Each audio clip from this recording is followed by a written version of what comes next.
Hello, Dr. Roniglin here, and this is Python functions, and it's our second one. We're talking about we're going to talk about arguments, arguing arguments. Okay, so let me create a simple function.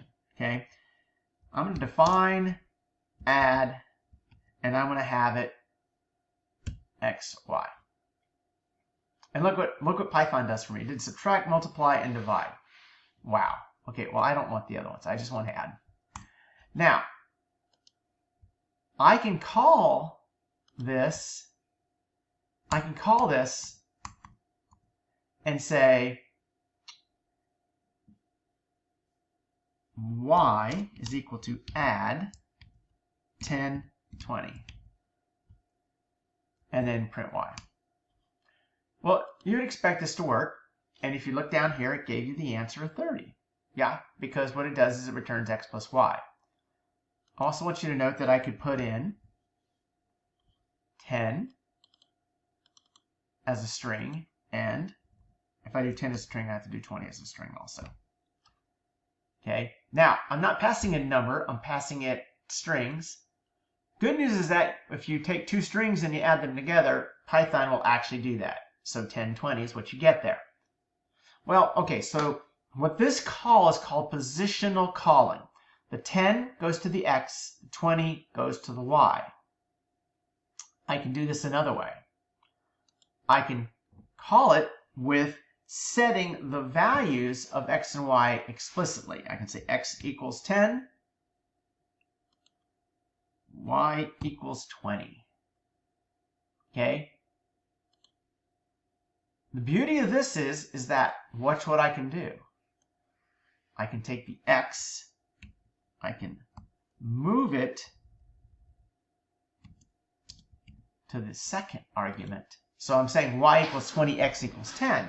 Well, I'm actually calling them now in a different order than what I had before, but this should still return 10, 20.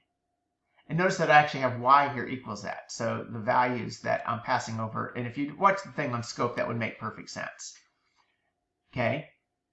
It still returns the 10, 20. It still returns the x is the first and the y is the second. And as a string, it should return the x plus y. The x is a string 10, which is added to the string 20, and 10, 20 is what's returned. Even though so it's different than the positional calling. This is actually calling it by the arguments. Well, what else can we do here? Suppose we want x to be 10 by default and y to be equal to 20 by default. I'm going to change that in the actual definition. This is a default argument. So now, let's just say if I call it and I only give it the y. Well, it still returns the right thing because by default, if it doesn't get an x, it's going to assign the x to 10. And actually, since I set y to 20, it returned the usual. But I can show that that did get passed by changing that to 30, and this will change to 1030. All right.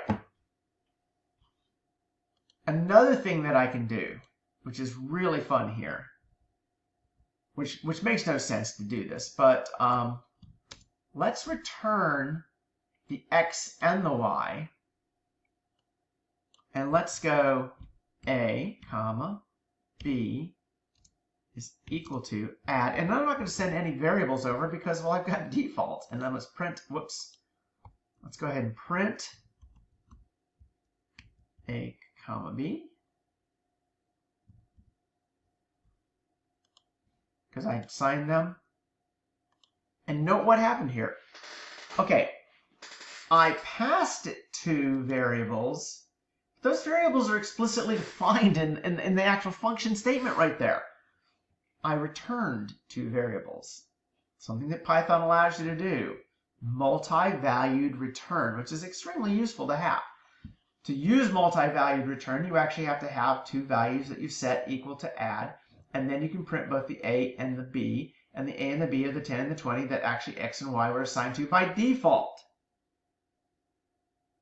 See some of the power now of doing functions. Now, why do you write functions? Well, first thing is that you want to break your code into logical pieces. Like if you have something that you're going to reuse over and over again, like a specific equation, it's easiest just to define that. Then you can put in error checking to go with that. Like suppose you can say, well, I don't have an error that's in here, but if X, I don't want to use that. If X is not equal to, I don't know what the not equal to 10, and Y is not equal to 20, then return, okay? And you can have it return, in this case, it's not going to return anything. But that's an error checking. You can actually do error checking in there and have the function do different things based on the parameters that you pass to it. And it logically puts that code inside of something. So, what do you need to know how to do? Well, you need to know how to define functions, you need to know how to pass variables, and you need to know how to return results. Okay, you need to know how to do those things. That is going to be extremely useful to you. That is what we have for today's lesson right with this. That's it. Have fun.